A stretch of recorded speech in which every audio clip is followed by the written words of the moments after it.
Hello everybody and welcome back to a new video. I'm FUTC and this is the Canon FD 50mm f1.4.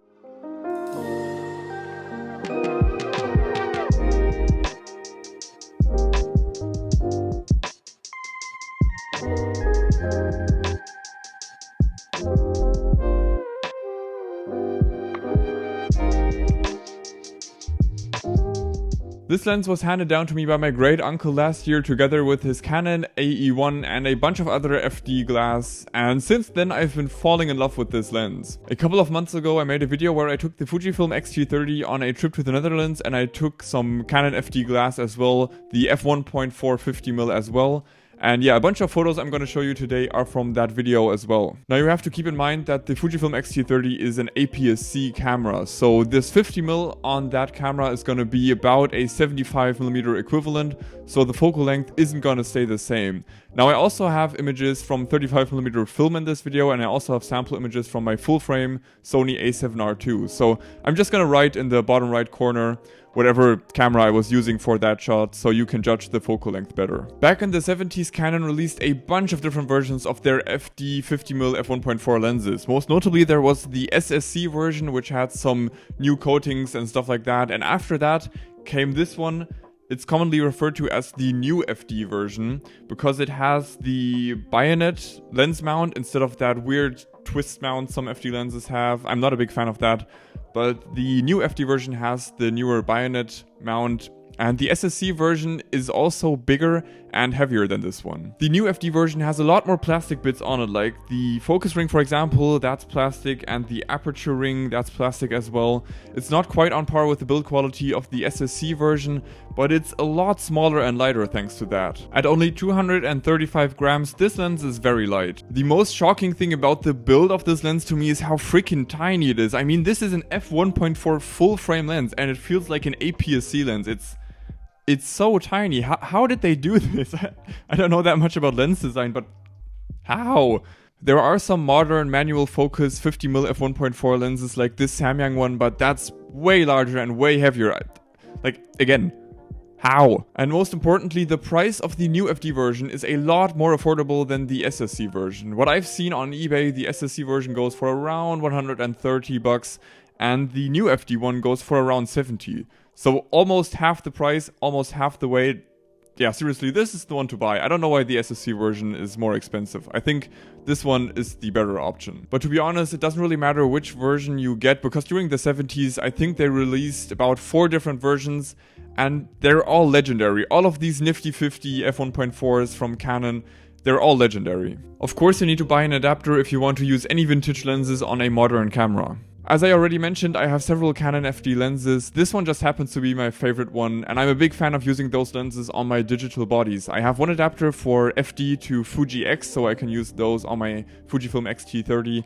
And I also have an adapter, I recently picked that up, for the Sony E-mount, because I'm a big fan of using this Tokina 24mm f2.8 I have on here for my A-roll shots. So when I'm filming in front of the camera. I don't know, I think this lens has a bit of fungus or haze in it. It's not perfect, but it gives like this soft look to the A-roll.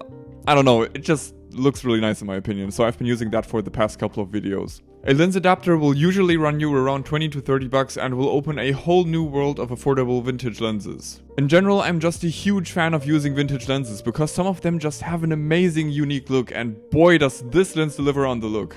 At f1.4, the look this lens creates is absolutely stunning. The dreamy and soft bokeh this lens produces is seriously insane.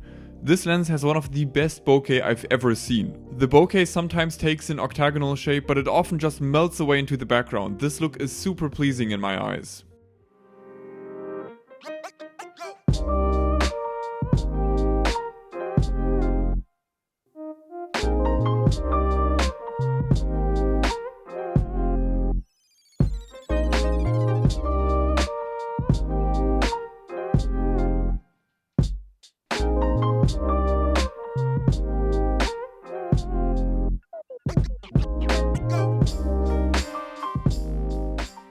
At f1.4, this lens is relatively sharp in the center, not so much in the corners. It's sharper at higher apertures.